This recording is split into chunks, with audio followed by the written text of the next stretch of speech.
Have you ever been in a room where everyone is losing their minds, and for some reason you're just fine? Not because you don't care, and not because you're heartless, but because your internal thermostat is set to a different frequency. While others are reacting, you're observing. While they are sprinting, you're walking. If people have spent your whole life calling you laid back, easygoing, or even passive, they might be missing the most powerful part of who you are. You don't just have a chill personality.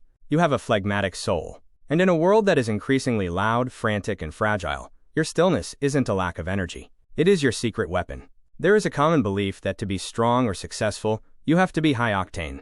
We're told that the A-types, the loud leaders, and the aggressive go-getters are the ones who move the world. We view calmness as a lack of ambition, and silence as a lack of opinion. But here's the truth. The loudest person in the room is often the most fragile. Their energy is a reaction to their environment. The phlegmatic soul is different.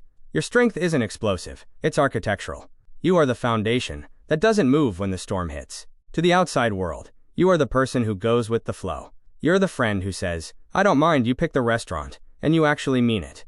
You don't start many arguments, you rarely raise your voice, and you have a startlingly high tolerance for things that would make other people snap. People see you as low maintenance. They see someone who is patient, perhaps a bit slow to get started, but incredibly consistent once you're moving. They see a peacemaker, but the part people don't see is the immense amount of processing happening beneath the surface. You aren't blank. You are a deep-sea diver in a world of surface swimmers. While others are shouting their first thoughts, you are weighing the third, fourth, and fifth consequences of a situation. Your passivity is actually a sophisticated filtering system. You are constantly asking, is this worth my energy? Does this actually matter in the long run? You have an innate ability to separate the signal from the noise, which allows you to stay calm while others are drowning in the trivial. This isn't just a vibe, it's a neurological and psychological blueprint. Phlegmatic souls typically have a high threshold for sensory input. Where a choleric or sanguine person is easily sparked by external stimuli, you require a much more significant reason to break your equilibrium. Your identity is built on internal preservation. You subconsciously value the economy of energy. You don't spend yourself on things that don't offer a return on investment. Picture this, you're 7 years old. It's a Tuesday night, and the house is loud. Maybe your siblings are fighting, or the TV is blaring, or there's tension between your parents in the next room. In the middle of that chaos, you are sitting at the kitchen table with a Lego set or a drawing. You hear it all. You feel the tension. But instead of joining the noise, you go deeper into your task. You realized early on, perhaps out of necessity, that you couldn't control the storm, but you could be the one place where the storm didn't reach. You became the easy child, because you learned that your peace was the only thing you truly owned. Inside your mind, life feels like a long exposure photograph. Everything is moving fast, blurring around you, but you are the sharp image in the center. You often feel like an outsider looking in, even in your own life. There is a buffer zone between you and the world.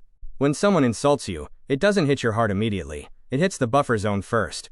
You look at it, analyze it, and then decide if you want to let it in.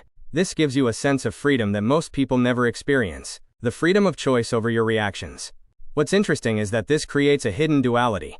Because you are so easy, people often forget you have needs.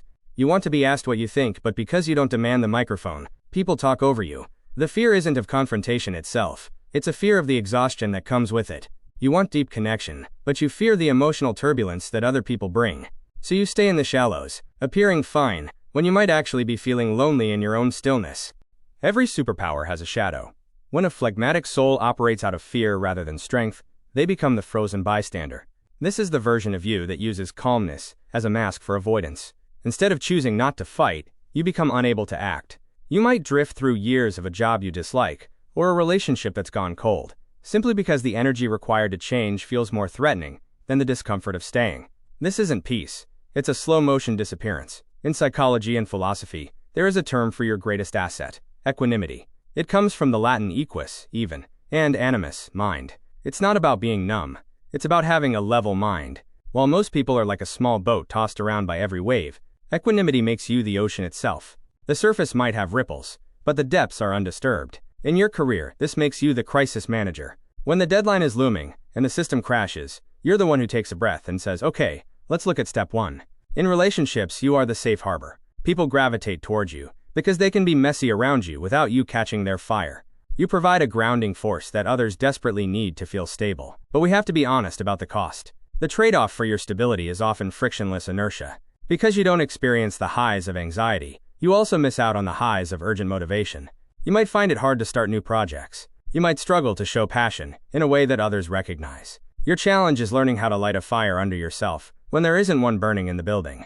If we look back at our ancestors, every tribe needed a phlegmatic soul. If everyone was a hunter or a socialite, the tribe would burn out or fight itself to death. You were the survival intelligence of the group. You were the one who stayed behind to keep the fire going, to watch the horizon, and to settle disputes. You are the biological stabilizer. You exist to ensure that the group doesn't overreact to a temporary threat. You are the long-term memory of the species. Silence is not the absence of thought. It is the presence of focus. You don't have to be loud to be heard. You just have to be the last one standing. Stillness is a choice, not a default setting. And this is where it gets complicated. You may have spent your life feeling less than because you weren't as intense as the people around you. You might have felt like you were boring, or that you lacked a spark. But realize this: the world is full of sparks. Sparks start fires, but they also burn out in a second. You are the embers. You are the steady warmth that lasts through the night. You're not lazy. You're not passive. And you're certainly not fine just because you aren't complaining. You are a master of energy conservation. You are a practitioner of equanimity. You are the person who can look at chaos and see the path through it. You aren't checked out. You are centered. If you've felt the weight of being the easy one your whole life, I want you to take a moment today to acknowledge your own depth. Your stillness is a gift to everyone who knows you. Which of these signs felt the most like a mirror to you? Let's talk about it in the comments. I read every one. Stay steady.